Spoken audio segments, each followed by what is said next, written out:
현재 폴란드의 병력수는 20만 명입니다. 그런데 폴란드 정부는 여기에 50만 명까지 병력수를 더 늘릴 계획인데요. 그야말로 폴란드는 유럽 내에서 최강 군사 강국이 되려고 마음을 제대로 먹은 모양입니다. 오늘은 폴란드군에 대해서 제대로 다뤄보도록 하겠습니다. 바로 보시죠. 현재 폴란드는 모든 남성들이 군사훈련 이수 의무화를 추진하고 있는 상황입니다. 현재 폴란드는 일명 준비태세 프로그램이라는 것을 시범 운영하고 있는데요. 주말마다 폴란드의 남성들을 군사훈련시키는 겁니다. 보통 사격이나 MOPP, 응급처치 등을 가르친다고 하는데요. 현재 매주 토요일마다 자원자를 받아서 군사훈련을 시키고 있다고 합니다. 2027년까지 40만 명의 민간인을 훈련할 계획이라고 폴란드 국방부가 밝혔는데요. 아직까지는 자발적 훈련이긴 합니다만 남녀할 것 없이 러시아의 침공 우려가 커지다 보니까 모두 자발적으로 군사훈련에 적극적으로 참여하고 있는 모습입니다. 현재 폴란드의 국방비 지출은 어마어마합니다. 올해 폴란드 국방비 지출 비율은 GDP 대비 4.48%로 나왔는데요. 이는 나토 가입국 중 가장 높은 수치입니다. 그런데 폴란드는 이 국방비를 5% 이상까지 높이고요. 현역 병력도 현재 21만 6천 명인데 2029년에는 30만 명으로 늘린다는 계획을 세우고 있는 상황입니다. 최종적으로 폴란드 정부는 50만 명까지 현 시점 대비 2.5배까지 늘리는 것이 목표인데요. 도널드 투스크 총리가 밝히길 러시아군은 약 130만 명의 병력을 보유한 반면 그 침략에 맞서 싸우는 우크라이나 군은 80만 명에 불과하다며 군대 규모 확대의 필요성을 강조하기도 했습니다. 심지어 도널드 투스크 총리는 3월에는 러시아의 군사적 위협으로부터 자국의 안전을 확실히 보장하기 위해서 핵무기를 갖고 싶다고도 밝히기도 했는데요. 도널드 투스크 총리는 오늘날 우리가 자체 핵무기를 보유한다면 더 안전해질 것이란 점은 의심의 여지가 없다고 강조하기도 했습니다. 폴란드 총리가 핵무기를 갖고 싶다고 발언까지 한 겁니다. 물론 정말 핵실험을 하고 핵무장을 하겠다는 의미로 말한 것은 아니겠지만요. 현재 폴란드군의 성장세는 유럽에서 최고라고 해도 과언이 아닙니다. 폴란드는 국방비를 2026년에 GDP 대비 4.8%로 편성하여 나토 회원국 중 최고 수준을 기록하였는데요. 우선 장비 규모부터 보자고요. 폴란드는 우크라이나 전쟁이 시작되자마자 군사력을 미친듯이 강화했습니다. 특히나 한국산 무기를 잔뜩 구매하여 큰 관심을 받기도 했는데요. 당장 2025년에도 K2 전차 2차 수출 계약을 타결하면서요. 폴란드의 군사력은 더 강해질 것으로 전망되고 있습니다. 2차 계약은 2026년부터 2030년까지 K2 전차 180대를 폴란드군에 인도하고 이 가운데 64대를 현지에서 생산하는 것을 목표로 하고 있는데요. 지금 폴란드의 전차 수가 굉장히 늘어나고 있습니다. 그렇다 보니까 2030년에는 폴란드의 전차 보유량이 1100대가 됩니다. 근데 이 정도 수치면요. 독일, 영국, 프랑스, 이탈리아 4개국의 전차를 모두 다 합친 950대보다도 폴란드 혼자의 전차 수가 더 많을 정도입니다. 그나마 나토에서 폴란드보다 많은 게 튀르키예 2238대, 그리스 1344대인데 이 정도로 가파른 성장은 폴란드 역사에서 유례를 찾기 힘들 정도입니다. 여기에 더해 한국의 빠른 공급 속도로 인해서 폴란드군은 다른 나라보다도 더 빨리 무장하고 있습니다. 한국은 북한과의 대치 상황으로 인해서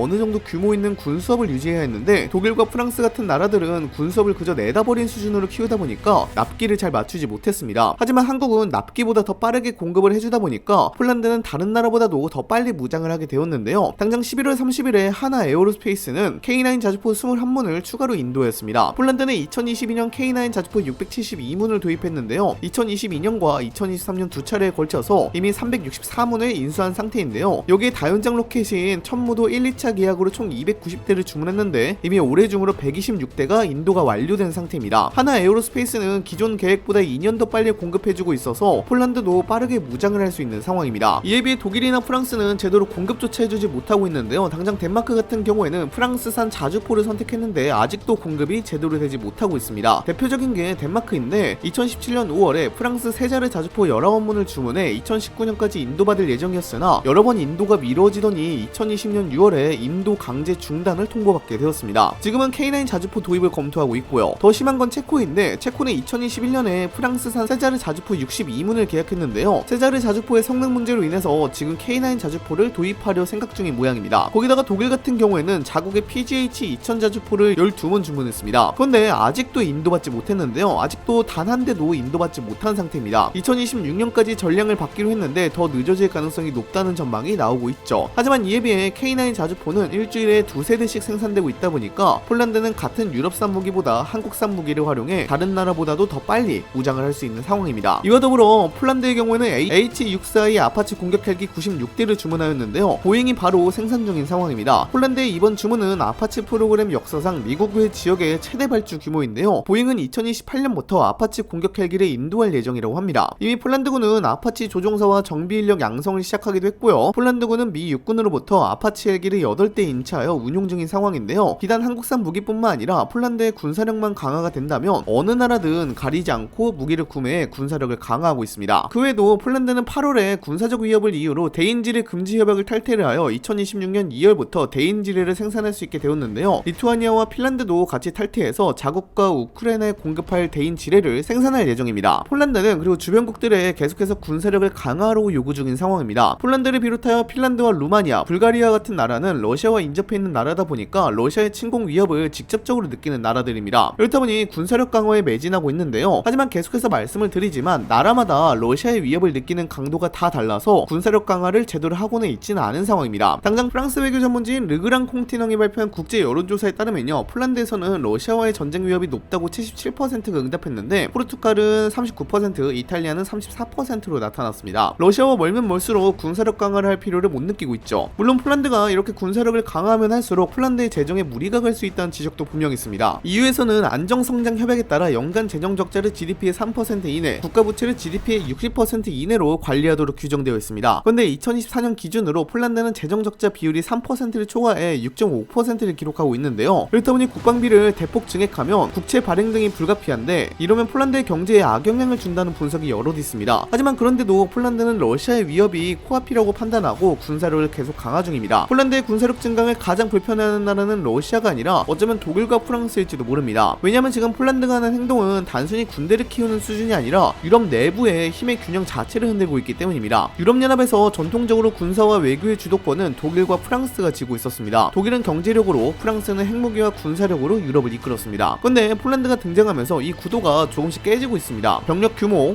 전차 숫자, 국방비 비율에서 폴란드는 이미 독일과 프랑스를 앞서기 시작했고, 특히 지상군 전력에서는 러시아와 우크라이나를 제외하고 유럽 최강이라는 평가까지 나오고 있습니다. 이건 독일과 프랑스로서는 굉장히 불편한 상황입니다. 왜냐하면 유럽의 안보 논의에서 더 이상 자신들만이 중심이 될 수 없다는 뜻이기 때문입니다. 실제로 유럽에서 안보 관련 회의가 열릴 때 과거에는 독일과 프랑스의 입장이 곧 유럽의 입장이었습니다. 하지만 이제는 폴란드가 동유럽 국가들을 묶어서 전혀 다른 목소리를 내기 시작했습니다. 러시아를 강하게 압박해야 한다, 군사력을 더 키워야 한다, 미국과의 군사협력을 최우선으로 둬야 한다는 주장입니다. 이건 프랑스가 말해온 유럽의 전략적 자율성과는 정면으로 충돌합니다. 프랑스는 유럽이 미국으로부터 어느 정도 독립해야 한다고 주장해왔지만 폴란드는 오히려 미국과 더 밀착해야 안전하다고 생각합니다. 독일 역시 상황이 곤란해졌습니다. 독일은 국방비 증액을 선언했지만 실제 군전력 강화 속도는 매우 느립니다. 반면 폴란드는 돈을 쓰면 바로 장비를 들여오고 병력을 늘리고 훈련까지 진행합니다. 결과적으로 유럽 안보에서 말은 독일이 하지만 실제 준비는 폴란드가 하는 그림이 만들어지고 있는 겁니다. 여기에 정치적인 문제도 겹칩니다. 폴란드는 EU의 정책이 항상 고분고분한 국가가 아닙니다. 사법개혁 문제, 이민 문제, 난민 문제에서 브뤼셀과 여러 차례 충돌해왔고 필요하다면 공개적으로 반기를 드는 것도 주저하지 않습니다. 그런데 이런 나라가 유럽 최대 군사력을 갖게 된다면 독일과 프랑스로서는 통제하기 어려운 존재가 됩니다. 말 잘 듣는 강대국이 아니라 힘까지 가진 독자 노선을 걷는 국가가 되는 셈이기 때문입니다. 특히 독일은 역사적 이유로 군사 주도권을 전면에 내세운 데 부담을 느껴왔는데 폴란드는 그런 부담이 없습니다. 러시아에 대한 공포, 과거 침략의 기억, 지정학적 위치까지 모든 것이 군사력 강화를 정당화해주고 있습니다. 이렇다 보니 유럽 내부에서는 미묘한 긴장감이 흐르고 있습니다. 공식적으로는 폴란드의 군사력 강화를 환영한다고 말하지만 속으로는 유럽의 중심이 서서히 동쪽으로 이동하는 상황을 경계하고 있는 겁니다. 지금 폴란드는 단순히 강해지고 있는 게 아니라 유럽 질서 안에서 자신의 위치를 다시 쓰고 있습니다. 그리고 그 변화는 독일과 프랑스가 가장 불편해할 수밖에 없는 방향으로 진행되고 있습니다. 어찌됐든 폴란드군의 규모가 너무 가파르게 성장하고 있습니다. 이렇게 강력해진 폴란드군에 대해서 여러분은 어떻게 생각하시나요? 댓글로도 작성해 주시기 바랍니다. 이상 영상 마치도록 하겠습니다. 감사합니다.